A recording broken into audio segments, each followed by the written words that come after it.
Hello, sports fan. This is Steven here with Sports Choice Plus. I'm going to give you a very special breakdown. I'm going to be covering the Buffalo Bills taking on the Kansas City Chiefs. Before I get right into that, I want to make sure you're subscribed to the YouTube channel so you can get all the updates and all the breakdowns. Without further ado, let's get right into it. The matchup that we've all been waiting for, the matchup we talked about to start the season, Patrick Mahomes taking on Josh Allen. When you're looking at what they bring to the table and how their seasons are going, both these teams have had hiccups in the road. Both these teams have had struggles. And both these teams have lost games against teams that we thought they should win. When you're looking at Josh Allen, he's on the cover of Madden.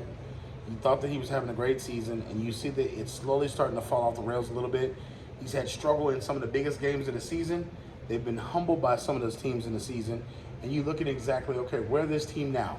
With all the changes potentially happening with the offensive coordinator, you got to ask yourself, if the Buffalo Bills don't get it together, is the head coach next? When you're thinking about Dorsey being dismissed as offensive coordinator, a lot of those issues with Josh Allen. It wasn't the offensive coordinator. Let's just put it in paper. Let's make it black and white. It was Josh Allen. When you think of Josh Allen holding the ball, throwing the ball when he doesn't need to, throwing in a double and triple coverage.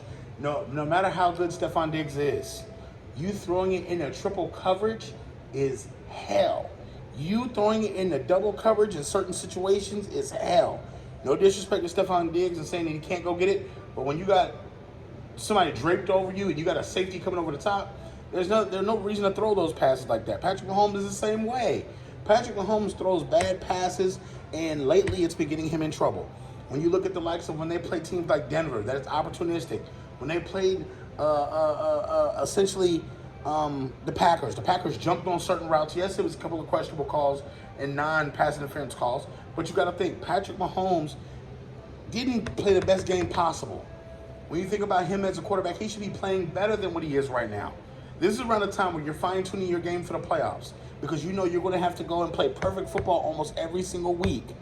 The offense for the play calls for the Kansas City Chiefs, stick to the script. You don't have to go play Superman every play. You don't have to go out and get 70 yards every play. You can actually throw it for 5 yards and they get tackled. You can throw it for 7 yards and they get tackled. You can throw it for 18 yards and they get tackled. It's not always going to be a 100-yard race after you catch the ball. So Patrick Mahomes can correct a lot of mistakes this week against Buffalo. Buffalo's defense is soft. I don't think they're going to have Von Miller at 100% with him having the stuff off the field. And you got to think, when it's all said and done, this is the marquee matchup people wanted to talk about because they say Josh Allen's up there with Patrick Mahomes. Well, this week, let's see it, big boy. Let's see the Buffalo Bills round the wagons. Let's see the Buffalo Bills make a statement. And let's see the Buffalo Bills upset the Chiefs. I'm picking the Buffalo Bills to upset the Chiefs this week. I think with the bye week that they just had, they've rested, they've restored, they've got their minds right, and now it's time to attack the Kansas City Chiefs. So I'm picking the Kansas City Chiefs to lose. Are you Chiefs fans? Are you Bills fans? Get in the comment section below. Definitely check out Sports Choice Plus, and we'll see you on the very next video.